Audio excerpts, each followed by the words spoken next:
This is Chapter 9 of Paul Bahn's Archaeology, a very short introduction, presenting the past to the public. Archaeology's ultimate goal, if it is to have any meaning or justification, must be to convey its findings not only to students and colleagues, but above all to the public, which generally footed the bill for the work and paid the salaries. Yet one still finds examples of archaeologists who are too busy to do this, or who, amazingly, do not even feel any necessity to waste their time on it. Conrad Spindler, one of the Austrian professors who, not through any expertise, but simply by being in the right place in the right time, by chance became responsible for studying the prehistoric alpine iceman found in 1991, one of the few archaeological finds that really interest the man in the street, wrote that informing the public about his results is not really his job, an astounding and outrageous statement for any publicly funded academic to make. Of course, the presentation of the past to the world at large is a big responsibility, especially as it cannot be done objectively. We used to think that it could, that it was simply a matter of laying out our findings with some explanatory texts in glass cases or in books for the public's delectation. However, in recent years, as archaeologists have indulged in intense self-examination thanks to interest in theory and thanks to being attacked from all sides, they have come to realize that through their choices of artifacts, themes, and approaches, they are constantly projecting messages that reflect their own prejudice and beliefs, or those of their society, religion, politics, or of their general worldview, all under the influence of the archaeologist's own backgrounds, upbringing, and education, their social status, their interests, teachers, and friends, their political and religious beliefs, and their alliances and enmities. All these things color their version of the past, while the actual evidence often takes a back seat. To take just one example of how an individual's beliefs can have major ramifications, consider the story of Gabriel de Mortillet, one of the greatest French prehistorians. Born in 1821 to an old established family of Catholic monarchists, he was placed at the age of 9 in a Jesuit college. The experience greatly affected the development of his faculties, increased his already great nervous tension, and aroused in him a lifelong hatred of clerics and religion. The cane and whip were still in vigorous and enthusiastic use. As a young adult, his socialist Republican activities led to his being pursued by clericalists and monarchists alike, and he had to take refuge outside France. Eventually, he became a prehistorian, and back in Paris in 1864, founded the Matériaux, the world's first journal devoted to the subject, at a time when research into the antiquity of humanity was still frowned upon by the church. He was fighting for a fine and just cause. Unfortunately, he also had an appalling personality. He was aggressive and ill-tempered and often academically dishonest, with a taste for personal vendettas, petty revenge, and violent language, and was unable to tolerate the slightest contradiction. The various journals he created later, usually aimed at destroying rival publications, were shockingly partial, publishing and overpraising the work of his people and allies, and ignoring or denigrating other scholars. He was indifferent to all new theories because he believed that if they did not fit his own, they were wrong. Eventually, his argumentative and tyrannical nature caused a vacuum around him, since he closed his mind and thought himself infallible. Although many of de Mortillet's personality defects are still to be found among leading archaeologists today, it is his antagonism to the church which is most relevant here because of its profound and lasting effects. Although a champion of evolution, he never considered that religion might have evolved like stone tools, or that it might be a natural product of the human mind. Instead, he obstinately stuck to the belief that it was a deceit, a swindle invented and propagated by priests in the Neolithic period.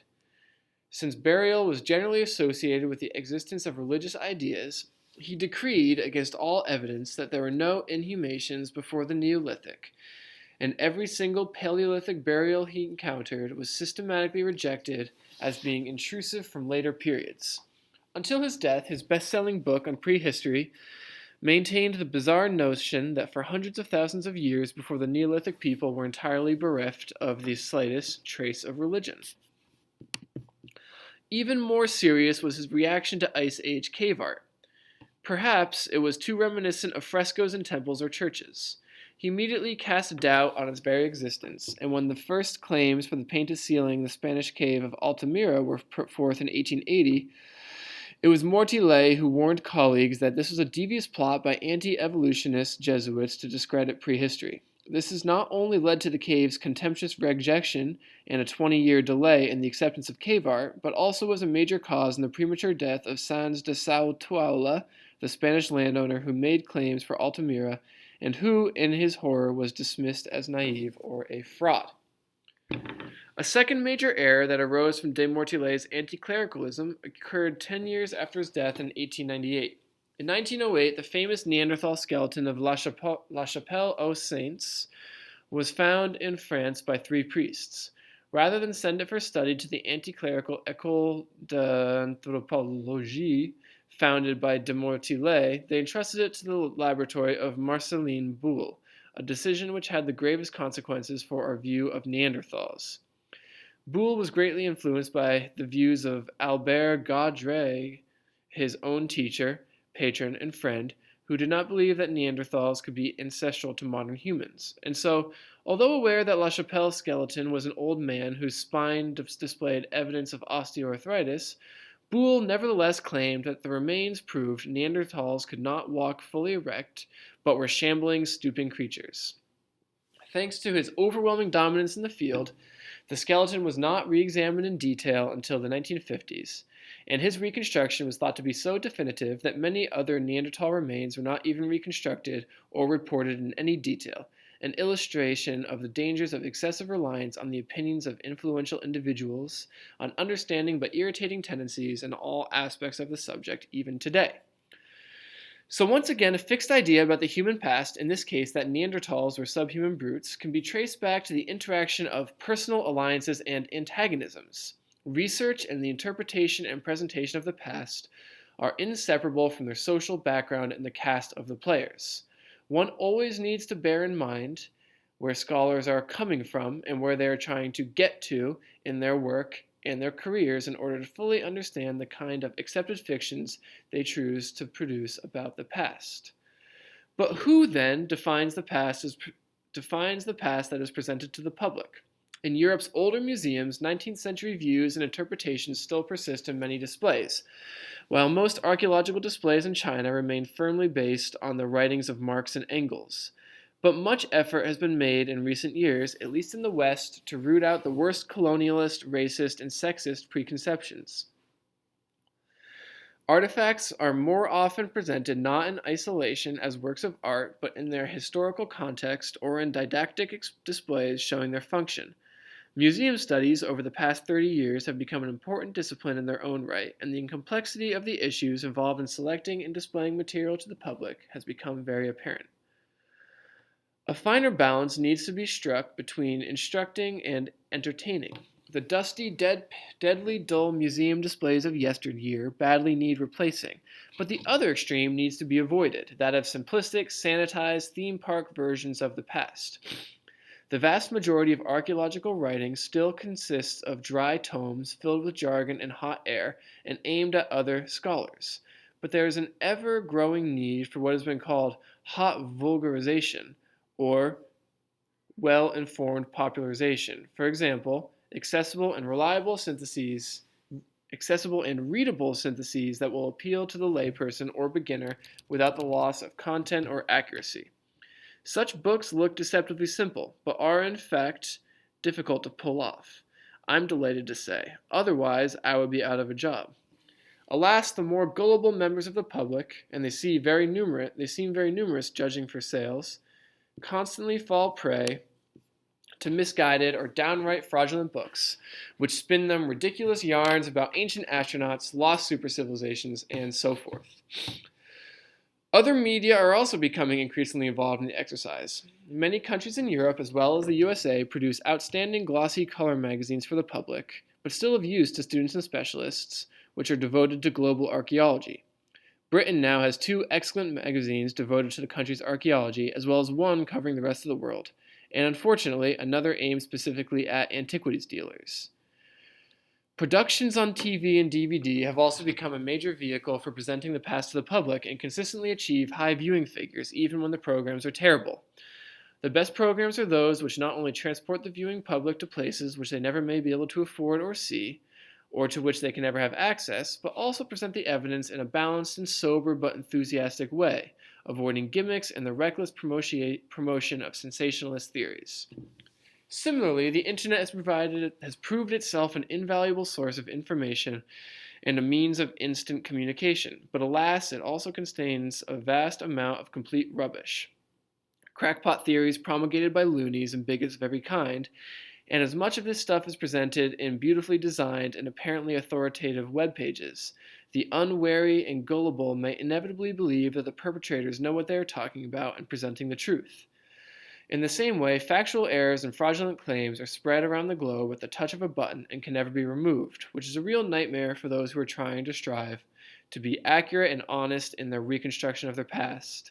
And it does not help when the BBC and other media organizations accept the frauds quite ingeniously at face value, without asking specialists for advice, and thus help to spread the pernicious nonsense. Decades ago, the BBC had staff who were experienced in different fields and who acquired, for example, great knowledge of archaeology through making series such as Chronicle. But all such in-house experts are long gone, and this is seen most clearly as the gullible swallowing of dubious claims. The editor of the British Archaeological magazine was startled recently to be telephoned by the BBC 10 o'clock TV news asking for his opinion on the discovery of Noah's Ark. He assumed this was a joke, but it was not April 1st, and the BBC person was puzzled that he did not take the claims seriously. Another new disaster is the ability of electronic pirates to help themselves to other people's hard work, whether text, bibliographies, or images, and post them on websites without the slightest permission. I myself have been victim of many examples of this plague. It is a depressing experience to find one's work borrowed, and often misunderstood or misrepresented, by some ill-informed idiot with an axe to grind or a particularly demented theory to promote. Excavators often regard members of the public as a hindrance to their work, but the cannier ones realize the potential financial and other perks to be gained from encouraging the interest of the man in the street. So they organize open days, information sheets, media coverage where possible, and sometimes even fee-paying tours. In Japan, on-the-spot presentations are given as soon as a dig is finished, and details are given to the press the day before, so the public can read about in the local morning paper before attending the presentation, as they always do in droves. There is clearly an avid public appetite for archaeology, which has been a form of entertainment since the early digging of burial mounds and the public unwrapping of Egyptian mummies in the 19th century. The entertainment now has a more scientific and educational form and purpose, but still has to compete with rival popular attractions if archaeology is to thrive or even survive. If public funding were to dry up, so would most of archaeology. We are now in the age of mass tourism, and the heritage industry and the site often presented as the epitome of how to entertain and instruct the public is the Jorvik Centre in York, Northern England. Here, the excavators not only encouraged visits from the public during work on the Viking remains in the late 1970s, a total of 500,000 visitors over 5 years, but went on to reconstruct part of the site, complete with streets and houses, as the heart of a new museum, which is one of the most popular and financially successful to have been created on an archaeological site anywhere in the world. The center is located beneath a modern shopping complex. Electronic cars take visitors back in time, past thatch houses, workshops, and ships. In and around these structures are life-size fiberglass figures of people in Viking period costume, while a soundtrack provides the noisy atmosphere of a busy street, with adults and children speaking authentic Old Norse, and even appropriate smells have been included, such as around pigsties and latrines. Especially popular with the young visitors are the scratch and sniff postcards. The cars then pass through a simulation of the excavation, and the visitors reach the finds display and gift shop via a mock-up of laboratory showing how artifacts and organic remains are studied. The center plays a very important role in presenting a particular side of the period to the public, as well as in explaining the sequence of archaeological discovery and interpretation in an imaginative new way. Financially, the center has supported new excavations in York, and its success with over 8 million visitors in the first 10 years since its opening in 1984, and 15 million by 2007, has led to similar displays being created in other British towns and other countries. The French replica of the Gao caves, necessary since the original can no longer be subjected to mass tourism, opened in 1983. Likewise, receives several 100,000 visitors each year, though here, alas, their hefty entrance fees do not contribute to the local archaeological research. The fundamental dilemma of the heritage industry is how to balance the paramount requirements of conservation with the public's basic right to see and visit its own patrimony. In other words, how to gauge the known or potential effects of mass tourism on archaeological sites. As archaeology has grown more popular in tandem with the advent of easy air travel, so a number of towns, regions, and even whole countries, such as China, Peru, Mexico, or Egypt, have become heavily dependent on archaeological tourism. According to the United Nations, tourism was the most important activity in the world by the year 2000. It accounts for 6% of all jobs. This trend is healthy in some respects, since public awareness and enjoyment of archaeology are crucial to the discipline's survival and development in these times of financial stringency. But there are unfortunate consequences. Above all, the risks of damage and deterioration, as mentioned earlier, but also the facts that the sites and even the tourists themselves can become targets for terrorism, as has occurred in highland Peru and the Nile Valley. It has proved easy to scare away huge numbers of tourists this way, and hence, with little effort, have a major impact on the country's economy. For example, attacks in 1995 by Islamic fundamentalists had cost the Egyptian government at least $2 billion in lost tourist residencies, one of the main sources of hard currency for the country's ailing economy, while the massacre of 58 tourists in Luxor in 1997 lost Egypt a further $700 million. The Arab Spring of 2011 also had a very negative impact on Egyptian tourism. Quite apart from the robberies at Cairo Museum and at archaeological sites, and has thrown into doubt or perhaps delayed indefinitely such grandiose projects as the new National Museum on the Giza Plateau or the plan to close the most popular tombs in the Valley of the Kings, Tutankhamun, Seti I, Nefertiti, etc., and make replicas for tourists to visit instead. Politics can be thoroughly unpleasant bedfellows for archaeology, as was seen so clearly in the misuses of archaeology by Stalinist Russia and Hitler's Germany. However, politics and archaeology can occasionally be a gentlemanly affair. For example, Charles McBurney, who taught the Paleolithic period at Cambridge University, used to relate how, as an officer during the last war, he had ordered his men to set up camp by a wadi in North Africa, a wadi he had selected because of its Pleistocene terraces. When the men were working, he set off among these terraces, searching for Paleolithic tools. And while he looked up and noticed that on the terraces on the other side of the wadi, there was a German officer doing the same thing. So we waved to each other and carried on. The fact is that modern archaeology, as we've seen throughout this book, has many facets and plays many roles, but it can be manipulated by an unscrupulous few for their own ends, as well as by the majority of bona fide scholars who wish merely to investigate the past and convey the information to a willing public. It only remains, therefore, to look ahead and speculate about the archaeology of tomorrow.